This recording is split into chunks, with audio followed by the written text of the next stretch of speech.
Thank you so much for those comments, Jason. I appreciate it, and I agree with him. I've told my team since the beginning, I actually think Utah County can lead the way in so many ways. And this tonight, I was just telling Mike back there, at the beginning of this, we said this is your party. Tonight, we got the visual representation. So thank you guys, all of those who sponsored. If you bought a single, if you bought a couple's ticket, you came on just a wing and a prayer to see what it was about. If you saw the flyer, thank you, because this is your party. And so thank you very much for those remarks, Jason. So our last speaker is Senator Mike Lee. And I'm so excited. I have to tell you, I'm friends with Jessica. She's a parliamentarian. She, I believe, is his home office coordinator. And I kept reaching out to Jessica and I said, hey, Jessica, any chance, like just any chance that Senator Lee would be able to come to Utah County? And she just kept going, yeah, look, they're working on it. There's some things maybe. And I was like, why is she just, stringing me along? Can we do it or can we not? And I thought, do I call her and just kind of like cut it so we can get the flyer out? And she kept telling me, no, they really want to, they really want to. And then when she finally called, she goes, he's going to make it. And she goes, he wants you to know he really wanted to do this. And that's why he's been making sure that he can get here. And so I'll take the getting strung along and which flyer and how do we do this to get Senator Lee. I'm so grateful.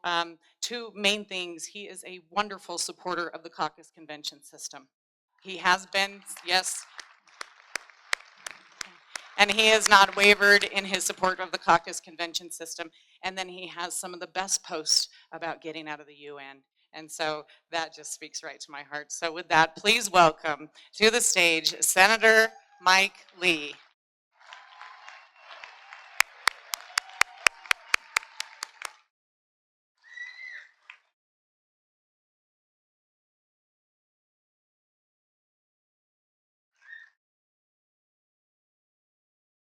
I just want to say we have the best party chair. Christy Henshaw is fantastic. Don't tell the others I said that, but if you do, I will stand by it.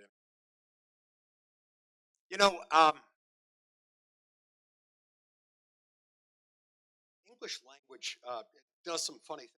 You introduce somebody who's bald, you sometimes call them curly.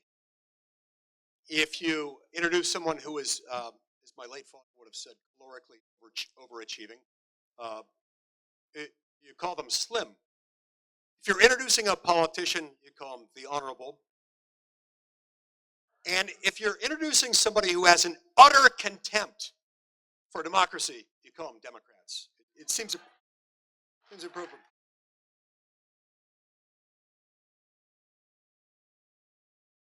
I do want to say, though, I loved Christie's admonition a few minutes ago. It talks about some of our disputes within the party and also applies with equal force to our disputes outside the party. We can recognize somebody as being mightily. It's absolutely important. And it is also no less important for us to state our disagreements correctly, particularly those who hold up. There are times when people want the disagreement to go away. It's as if we don't refer to it, as if we even state our disagreements plainly, that it somehow result in a more harmonious interaction and in better government. That is literally never the case. And we have our experiment, progressive 100 years or so, as a testament. We have all, whether we realize it or not, from the time we've been marinating a type of Marxist propaganda that's taken hold of so many of our institutions, news, our primary and secondary education, higher education, many professional guilds and associations, and in many respects, corporate America have embraced progressive vision, which is itself inspired by Marxism. It doesn't work, and it often is in direct conflict with our founding document, which we always need to be. My wife Sharon, who is here, she's my high school sweetheart and the mother of my 3 children.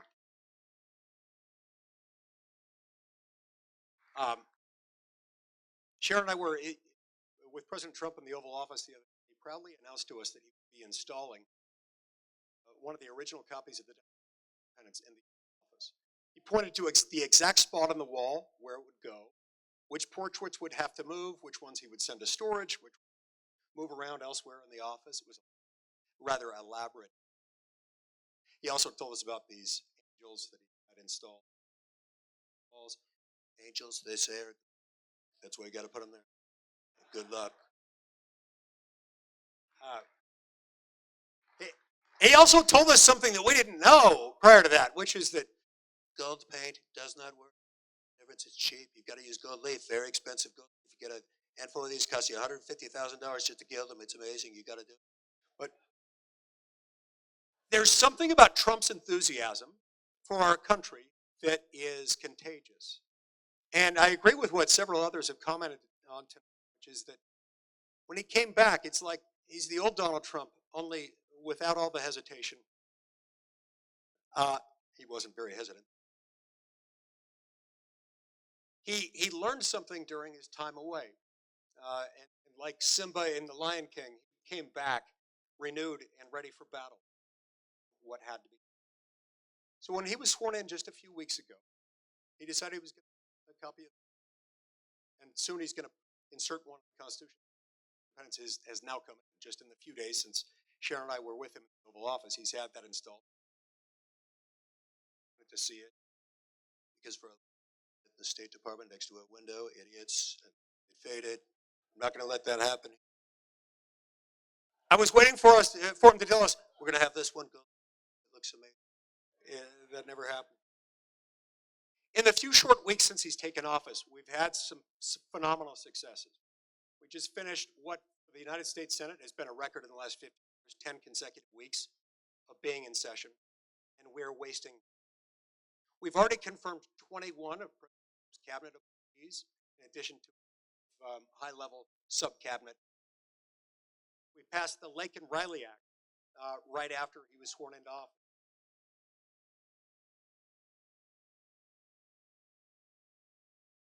And just the other day, we passed a bill called the Halt Fentanyl Act that allows us to go after some of the derivatives that are sometimes difficult to schedule so that we force those crimes more abundantly or effectively.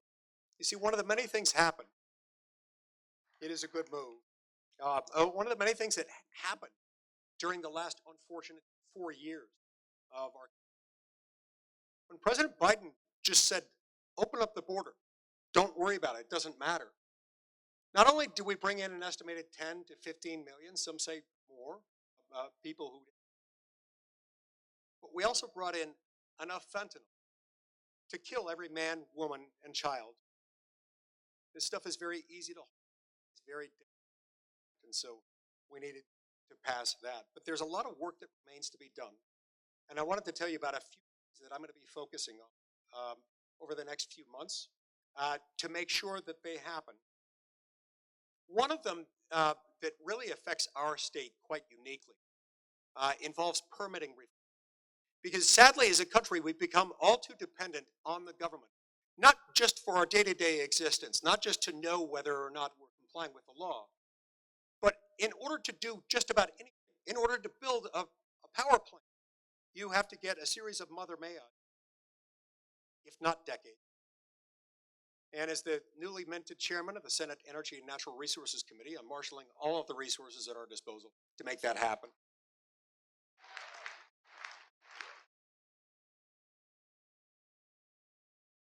We need energy. We need electric power now more than ever. We're going to see a hockey stick curve escalation electric power demand, including and especially in our state over the next few years. And we ought not have to wait to get it. It just takes some on that aggressively. As it turns out, you can't power the universe on unicorn thoughts. You can't do it on wind and solar. Wind and solar can provide electricity, but it's not dispatchable, it's not baseload power, and that's what we desperately need. Meanwhile, the fastest you can install most gas-fired electric power is 5 to 6 years of backlog on turbines. Pleased to have met somebody tonight who's figured out a partial workaround turbine issue. gas-fired power plants that they can install in a year or two by using a piston. The kind of innovative until we can fix the permitting. Another pressing issue that we're working on is spending. I've been working closely. Yes, we do need to do that. You know, St. Augustine, when he was enduring his conversion to Christianity, uttered this prayer. And he said, Lord, grant me chastity and continence, but not yet. Nobody wants to do it yet. They want to cut the spending tomorrow. But we're at that time beyond which repentance isn't possible, beyond which our bonds won't be sold anymore, beyond which if we continue this pattern, we won't be able to spend anything on anything because we're now spending more on. So I've been working with a small handful of my colleagues on the which I serve to come up with a plan faster. Give you a brief glimpse into what that's like. My friend and colleague Ron Johnson from Wisconsin is really, really good with numbers and spreadsheets. And he's pointed out to us, walked us through all these graphs that we started presenting to Trump. You think of the federal government as it was just 5 years, immediately before the. Did any of you think the federal government was too small? I'm guessing not one. And if anybody raises their hand, probably parties gathering. If you took pre-pandemic spending levels and then allowed them to increase for population growth and inflation while holding harmless Social Security, you could instantly cut our deficit roughly in the next 3 years. If you did the same thing just going back up, you could get to balance within a year or two. If you went back a few more years, you could get to balance on day. There's no reason this happens. The budget reconciliation process, which we can accomplish through a simple 51 vote simple in the Senate, you can get that.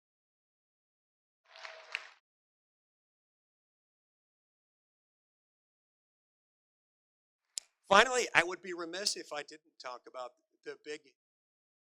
the mother of all harlots when it comes to lawmaking, the administrative state. I keep in my office in Washington 2 stacks of documents. I'll serve you brain gel about administrative lawmaking. I've got the short stack of documents that's about this tall. It contains the laws passed by Congress.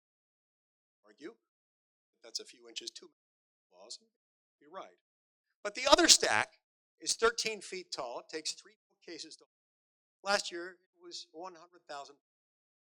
Those are the laws put in place last year by unelected, unaccountable Democrats who, well-educated, well-intentioned, and highly specialized as they might be, bring about an immense amount of evil. And by evil, let me explain it this way. The laws put in place by the unelected bureaucrats last year alone will cost the American $1.5 trillion every year in perpetuity. Now, this is a really big problem because my copy of the Constitution says that you cannot make a federal law unless the proposed law goes through the House and through the Senate, the same text, doesn't matter in which order, unless it's a revenue or with the House. And then you submit it to the president. You present it to him for his signature or his veto. Without that, you can't make a federal law. But not every aspect of the Constitution has been enforced by the court. And for reasons that escape and dismay, our court system has been utterly unwilling to enforce the parameters of Article 1, Section 7. And so we must fill the only way, by far the most effective way, is by passing a bill.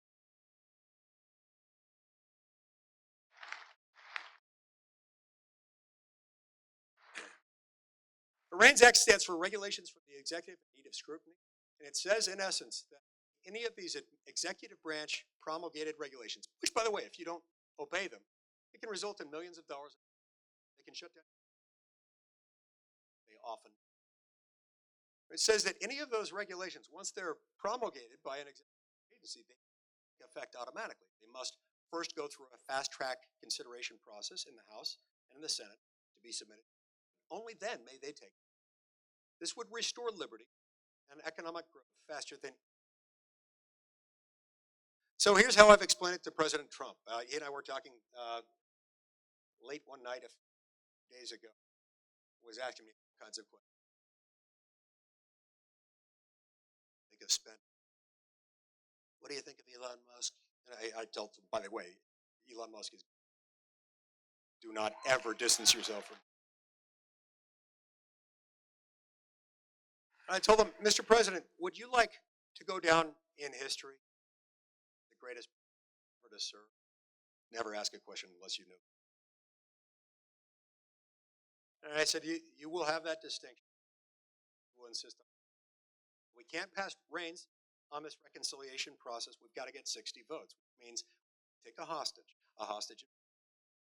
So we've got to attach that either to a debt ceiling bill or to a California aid bill or something like that we're not going to like.